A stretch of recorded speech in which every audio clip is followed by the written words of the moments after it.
Kita ke soalnya dulu sebelum ke teksnya ya. Jumlah maksimum kotak yang dapat diangkut oleh Pak Arifan dalam sekali pengangkutan ya. Berarti kita baca semuanya nih. Pak Arifan memiliki sebuah mobil box pengangkut barang dengan daya angkut tidak lebih dari 500 kilo ya. Ingat, tidak lebih berarti maksimal 500 kilo nih. Lebih dari sama dengan 500 kilo ya. Berat badan Pak Arifan adalah 80 kilo. Dan ia mengangkut kotak barang yang setiap kotak beratnya 20 kilo. Diketahui jarak dari rumah Pak Irfan ke tempat tujuan pengangkutan tersebut 15 kilometer. Berarti kita, kalau yang berat berarti berhubungan sama nih ya, beratnya Pak Irfan sama kotaknya. Berarti maksimumnya berapa sekali pengangkutan? Berarti kan beratnya Pak Arifan ditambah N dikali 20 ya kan, kotaknya misalkan N nih, banyak kotaknya. Dikali 20 kilo, itu kurang dari sama dengan 500 ya. Kan lebih dari 500 kan, maksimal 500. Berarti 20N kurang dari sama dengan 500 kurangi 80, 420. Maka N-nya kurang dari sama dengan 21.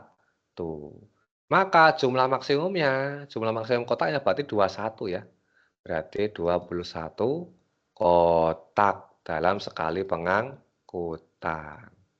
Tuh, kebayang Razan, Mona? Bayang. Oke, berikutnya nomor 9. Jika Pak Rifan akan mengangkut 118 kotak, paling sedikit berapa kali kotak itu akan terangkut semua? Nah, berapa kali ini akan terangkut semua nih? N-nya 118 ya, kan sekali pengangkutan itu 21 kotak nih. Ya tinggal dibagi aja, kan nyambung sama ini kan. Berarti berapa kali pengangkutan, maksudnya berapa kali mobil box itu yang untuk mengangkut berapa kali bolak-balik mobil boxnya berarti ya. Berarti langsung aja nih, paling sedikit supaya terangkut semua, berarti X-nya sama dengan 118 dibagi 21 ya. Kita gunakan N yang paling maksimal. Ini kan berarti berapa nih? 21 dikali 5, 105. T5 ya. 5, 13 per 21. Nah, berarti kan nggak mungkin 5 ya. Kan 13 kotak ini masih diangkut lagi nih sama mobilnya Pak Adifan. Berarti paling sedikit itu berarti kita bulatin jadi 6 kali 6 pengangkutan ya, 6 pengangkutan. Tuh. Bisa dipahamin? Kebayang? Mona? Razan? Halo? Iya, Kak. Lanjut. Nomor 10. Jika Pak Rifan akan mengangkut 118 kotak sama kayak tadi ya, di mana kotak-kotak tersebut akan dipindahkan dari rumahnya ke tempat tujuan. Maka jarak tempuh untuk memindahkan seluruh kotak hingga ia kembali ke rumah setelah selesai pemindahan adalah, tadi kan 6 kali pengangkutan ya. Misalkan ini rumahnya nih, ini ke tokonya. Nah, jarak rumah ke mana tadi? 15. Ke toko 15 kilo ya. Nah, ini 15 kilo. Sekali 15 kilo. Baik lagi berarti kan 30 kilo ya. Rumah ke toko berarti kalau bolak-balik itu kan menempuh 30 kilometer. Nah, tadi si Pak Rifan tadi di nomor 9 kan kotaknya sama 118. Itu minimal kan 6 kali pengangkutan kan? Ya tinggal dikali 6 aja. Berarti total jarak tempuhnya, total jarak tempuh berarti langsung aja 6 dikali 30 ya, karena bolak-balik. Berarti 180 kilo. Tuh, yang E. Bisa dipahamin? Nah, Oke, berikutnya 11 masih berhubungan sama Pak Arifan ya. Misalkan mobil box yang dimiliki Pak Arifan mampu menempuh jarak 10 km untuk setiap 1 liter. liter bensin. Jika Pak Rifan mengangkut 115 kotak, berarti nyambung lagi ya. Di mana kotak-kotak tersebut akan dipindahkan dari rumahnya ke tempat tujuan, maka jumlah bensin yang dihabiskan dalam perjalanan untuk memindahkan seluruh kotak hingga ia kembali ke rumahnya, nyambung sama nomor 10. Berarti kan tadi jaraknya kan 180 km ya. Nah, di mana setiap 10 km itu 1 liter bensin. Maka total bensin yang dibutuhkan tinggal dibagi aja ya. Berarti 180 dibagi 10. Itu 18 liter. Nah, jadi pamin? Bisa. Sip. Masih gampang ya. Berikutnya nomor 12 sampai 15 nih teksnya. Ini nomor 12 nih Kak, tiba-tiba perbandingan ya. Mau nggak mau kita baca dulu berarti teksnya nih. Sebuah perusahaan membuat kamper berbentuk tabung. Kamper A mempunyai radius 9 cm. Misalkan nih ada kamper A ya. Itu berarti kan tabung nih kamper A. Itu yang besar.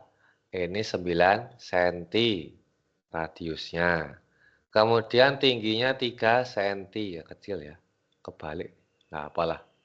Sedangkan kamper B memiliki radius 4 cm. Nah, ini 4, tingginya itu 1 cm.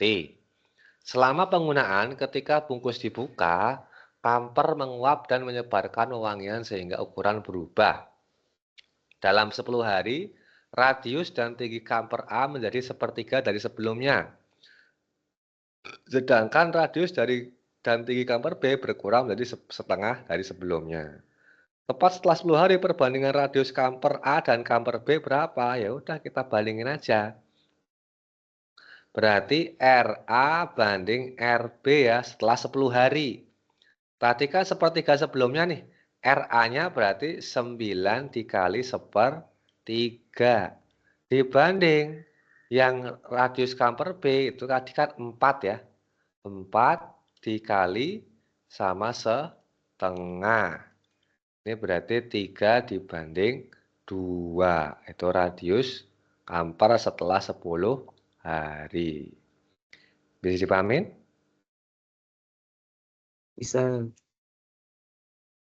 Oke, tadi ini sepertiga ya. Yang ini itu setengah. Biar nggak lupa. Berikutnya nomor 13.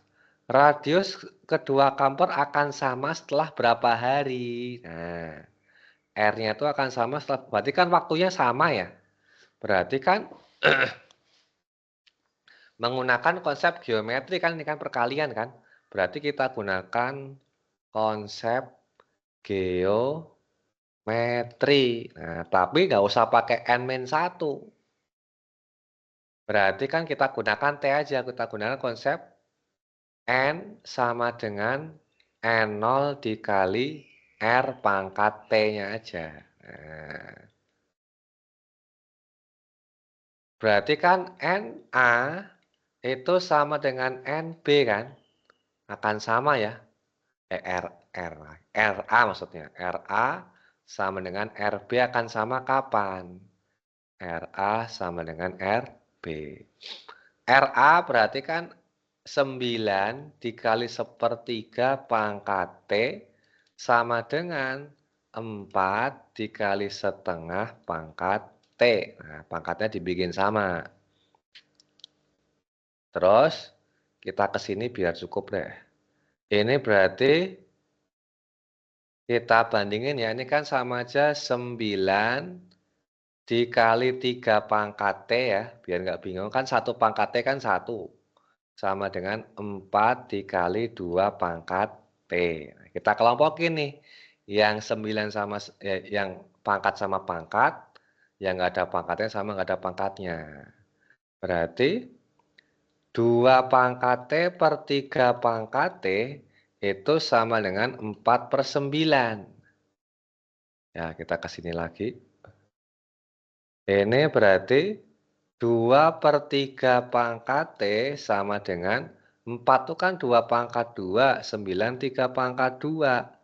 Otomatis 2/3 pangkat T sama dengan 2/3 pangkat 2. Nah, berarti T-nya berapa? T-nya berarti 2.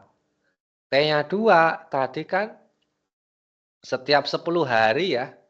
Nah, maka kalau diubah ke hari, berarti 2 kali 10. Berarti 20 hari. Yang D. Bisa dipahamin?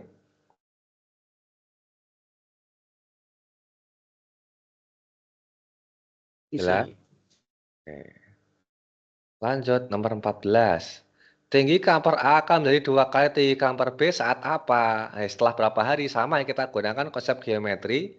Berarti TA itu sama dengan 2 kali TB. TA-nya tadi kan 3 cm ya. 3 dikali 1/3 pangkat T sama dengan 2 dikali kok 2 sih 1 ya. 2 kali 1 lupa. 2 tadi kan tinggi yang kamper B kan 1 tuh. 1 kali setengah pangkat T. Ini jadi 3/3 pangkat T sama dengan ini 2-nya bisa coret ya? Enggak dicoret ding. Ini berarti 2 kali 1 2 per 2 pangkat T. Nah, ini kan kelihatan nih sebenarnya udahan ya. Kita ke sini aja. 2 pangkat T per 3 pangkat T sama dengan 2/3. Berarti 2/3 pangkat T sama dengan 2/3 pangkat 1 ya. Berarti T-nya 1. Nah, 1 itu berarti berapa hari? Tinggal kamu kali 10. 1 kali 10. Itu berarti 10 hari. Yang B. Bisa dipahamin?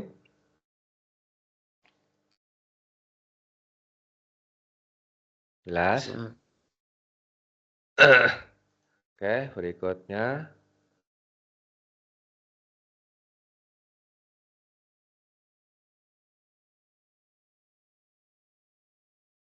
Kekuatan kamper ya. Sekarang masuk ke kekuatan kamper. Sebanding dengan luas permukaannya.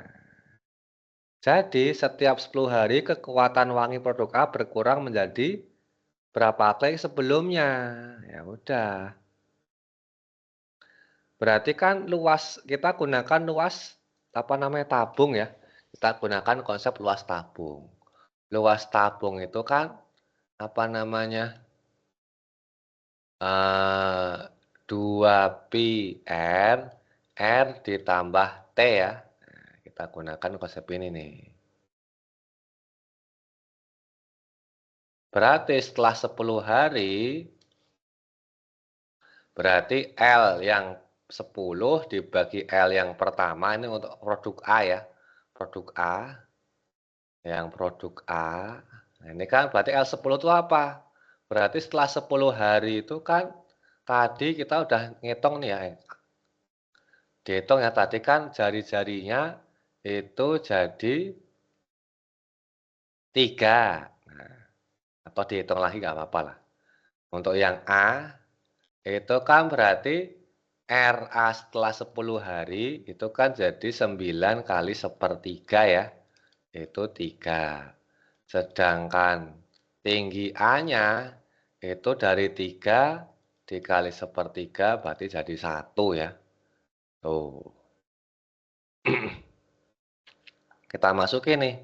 Maka kekuatan wanginya berarti kan 2pi R, R yang kelas 10 ya, dikali R10 ditambah T10 dibagi 2pi R yang pertama, berarti yang 1, R1 tambah T1. 2pi-nya kita coret, R10 itu 3. 3 dikali 3 tambah 1. R yang pertama 9. Ini 9 ditambah 3. Ini kita coret ya. 3. Ini berarti 4/3 kali 12. Coret lagi nih. 3. Maka 1/9. Berarti luas atau kekuatan wangi setelah 10 hari itu 1/9 dari kekuatan wangi pada kamper yang hari pertama. Itu yang B. Oh, bisa dipahamin? Atau ada yang masih bingung? Bisa.